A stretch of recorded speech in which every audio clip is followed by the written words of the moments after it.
Në cilë në komunikatikë komunikimi ekziston një gjë e tillë. Quhet foreplay, këtë po bën. Okej. Sa ta ngroj pak. Me që se po futem në fushën e gazetarisë, unë di që nuk ekziston kjo marrëdhënie e tillë ku dy duhet flasin me njëherë. Flet njëri, mbaron tjetri. Unë jam me të drejtën time legjitime, ligjore tashmë që më ka dhënë drejtuesi për të folë. Ti po ndryn. Në mënyrën më cinike, po në mënyrën shkeljen më flagrante të lirisë së tjetrit. Pra, e do kështu gjë. Meqë, cinikët në antikitet kanë qenë filozofë të jashtëzakonshëm, kanë dhënë shumë njerëzimi tani, nuk mos me cinizëm, jo cinik. Ka dhe një detaj specifik se sepse atëherë Kalaja është duke bërë një betejë të shumë të respektueshme me të. Dhe ai e pretendon respektin për betejën e vet. Këtë ka dhe tani duhet e njohin këtë gjë, pa në këtë cilësi e kanë ftuar. Se gjithë njerëzit që bëjnë betejë të respektueshme, unë kam qef. Pavarësisht se në cilin krah renditen. Të lutem. Fjala për ju. Po. Pra, jemi në një proces, po komo nuk jemi të qartë në Partitë Demokratike, se tashmë dëgjova për të parë që flitet për legjitimitet. Legjitimitet do thotë çështje morale. Jo, nuk u fol për legjitimitet, u fol për legjimitet. Ishte pa ti. Se ka filluar kryetari u mbet rrugës. Tha, nuk janë legjimuar dhe nuk janë legjimitet, pa ti, e o që tin.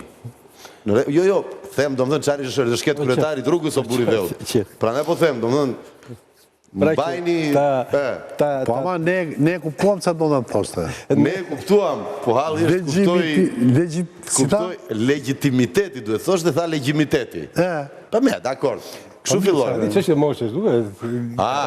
Veqe, po folë që është e moshëve, për moshën themi. E ma, të ne mos kame ne. Do shta kështë ka thënë gjithmonë. Po ata që thonin prekurori... Jo, kështë edhe një thoshtë e kërprat. Prekurori, e kemi të gjuar pa fund prekurori. Po kede kërpratat. Pësë e ka pas flamur të prekurori.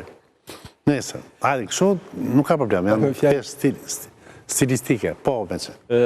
Po ndodhe përpara një dileme të tillë, deri dje tha nuk do t'i njohim fare këto zgjedhje. Pastaj u futën në proces ankimimi, do të thotë që një filishmërinë e zgjedhjeve dhe duhet transparenca. Dhe flet për transparencë dikush.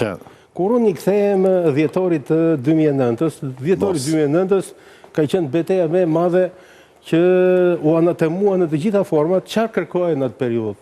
Hapni kutitë e votimit, transparencë. Ore ti hapim e ti shohim çfarë ka në ato kuti votimi. E mbajtëm peng Shqipërinë dhe në fund fare u shpallën armiqtë të demokracisë, u shpallën armiqtë të integrimit. Tashmë po na del flamuri i transparencës.